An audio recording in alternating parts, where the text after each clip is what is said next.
Instalar um carregador para carro elétrico em casa. Ah, parece simples, né? Só que para fazer do jeito certo, de um jeito seguro de verdade, tem uns detalhes que são, olha, cruciais. Hoje, a gente vai mergulhar fundo, passo a passo, em tudo que a parte elétrica exige para o Wallbox MF Power de 7 kW funcionar perfeitamente e, claro, com total segurança.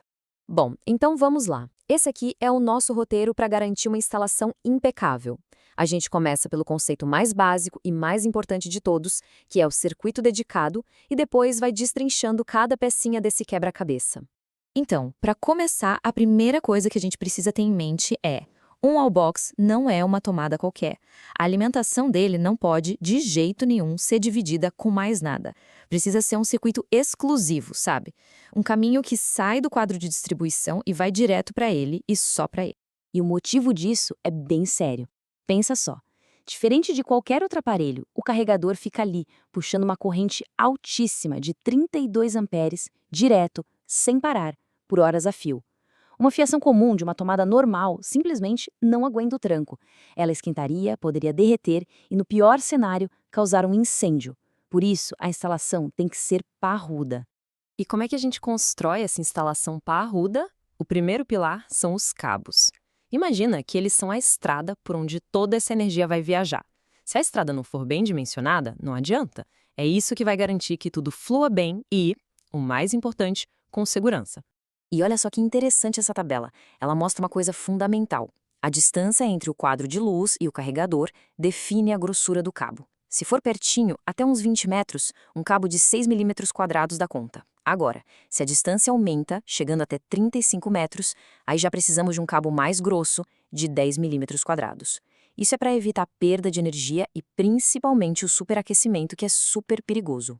Com os cabos certos no lugar, a gente precisa agora dos guardiões do circuito. São os dispositivos que ficam lá num quadrinho de proteção só para isso. Eles funcionam como sentinelas, cada um com uma missão bem específica para proteger o equipamento e, claro, as pessoas. E essa sequência aqui não é à toa, tá? A energia tem um caminho certinho para percorrer. Primeiro, ela passa pelo disjuntor, depois pelos protetores de surto, os DPS. Na sequência, pelo IDR, e só então ela segue pelo cabo até o wallbox. Agora vamos entender o que cada um desses guardiões faz. O primeirão da fila, o porteiro do circuito, é o disjuntor. Ele é quem controla a entrada de toda a energia.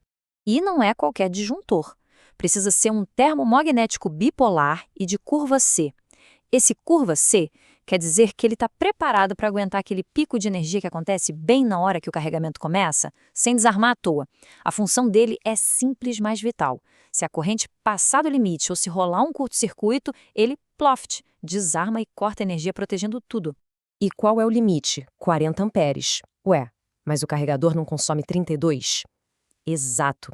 Esses 40A dão a margem de segurança que a gente precisa para que o sistema trabalhe com folga, sem ficar desarmando sem necessidade. Agora, um ponto de atenção máxima aqui, um aviso que vem direto do fabricante. O disjuntor não pode ter aquela função DR ou GFCI embutida. E por quê? Simples. O próprio wallbox já tem esse tipo de proteção lá dentro. Se você coloca dois, um vai brigar com o outro e o resultado vai ser um festival de desarmes que não vai deixar ninguém carregar o carro em paz. Certo. Depois do disjuntor, a gente sobe o nível da segurança.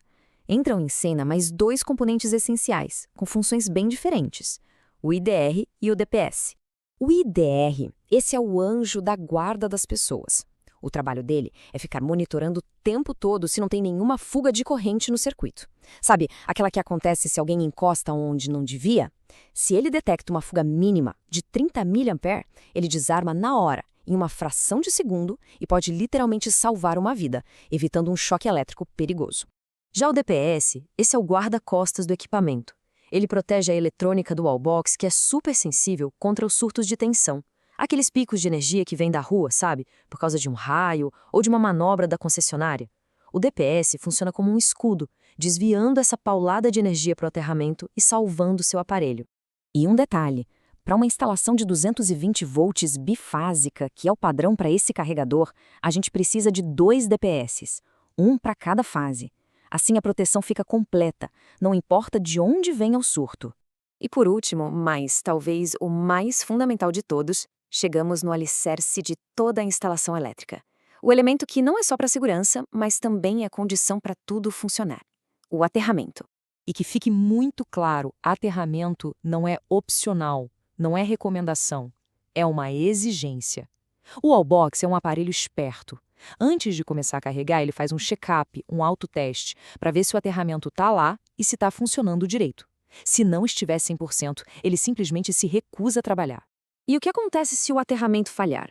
Isso aí. O carregador vai te avisar, acendendo uma luz de erro, e não vai iniciar a recarga de jeito nenhum.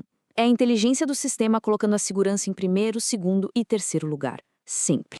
Então, para a gente fechar e não esquecer, a lista de compras da instalação perfeita é essa. Um circuito só para o carregador. Cabos com a espessura certa para a distância. Um disjuntor de 40 A para proteger o equipamento. Um IDR para proteger as pessoas. 2 DPS para proteger contra surtos. E, a base de tudo, um aterramento eficiente. Com isso, não tem erro. No final das contas, seguir todos esses passos não é só sobre seguir regras, é sobre garantir a segurança da casa, do carro e, o mais importante, da família. É sobre preparar a infraestrutura da gente de forma robusta para essa revolução da mobilidade elétrica. E aí, fica a pergunta: a sua casa já está pronta para esse futuro?